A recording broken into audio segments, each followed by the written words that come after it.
2030 ഇന്ത്യയും റഷ്യയും $100 ബില്യൺ വ്യാപാരമാണ് ലക്ഷ്യമിടുന്നത്. എഞ്ചിനീയറിംഗ് ഉൽപ്പന്നങ്ങൾ, ഫാർമ, അഗ്രി, കെമിക്കൽസ് എന്നിവയുൾപ്പെടെ 300 ഉൽപ്പന്നങ്ങൾ വൻ കയറ്റുമതി സാധ്യതയുള്ളവയായി തിരിച്ചറിഞ്ഞ മുൻഗണന നൽകുകയാണ് രാജ്യം.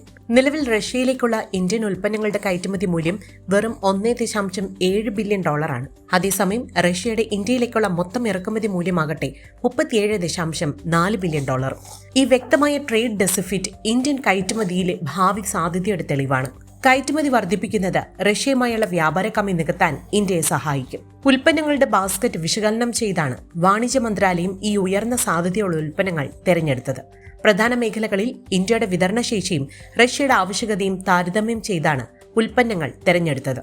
300 ഉൽപ്പന്നങ്ങൾക്ക് മുൻഗണന നൽകുന്നതിലൂടെ ഇന്ത്യയുടെ $59 ബില്യൺ വ്യാപാര കമ്മി കുറയ്ക്കാനുള്ള വഴി തുറക്കുകയാണ്.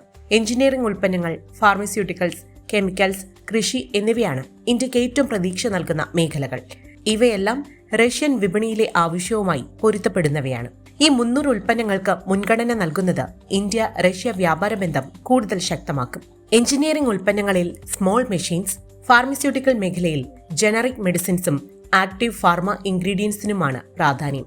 കാർഷിക മേഖലയിൽ കൃഷി ഉൽപ്പന്നങ്ങൾക്ക് പുറമെ വളങ്ങളും സസ്യ എണ്ണകളുമാണ് പ്രധാനം. വാണിജ്യ മന്ത്രാലയം ഈ ഉൽപ്പന്നങ്ങളുടെ കയറ്റുമതി പ്രക്രിയ എളുപ്പമാക്കാനും റഷ്യയിലെ ആവശ്യകതയുമായി ചേർത്ത് ക്രമീകരിക്കാനും വിവിധ നടപടികൾ സ്വീകരിച്ചിരിക്കുകയാണ്.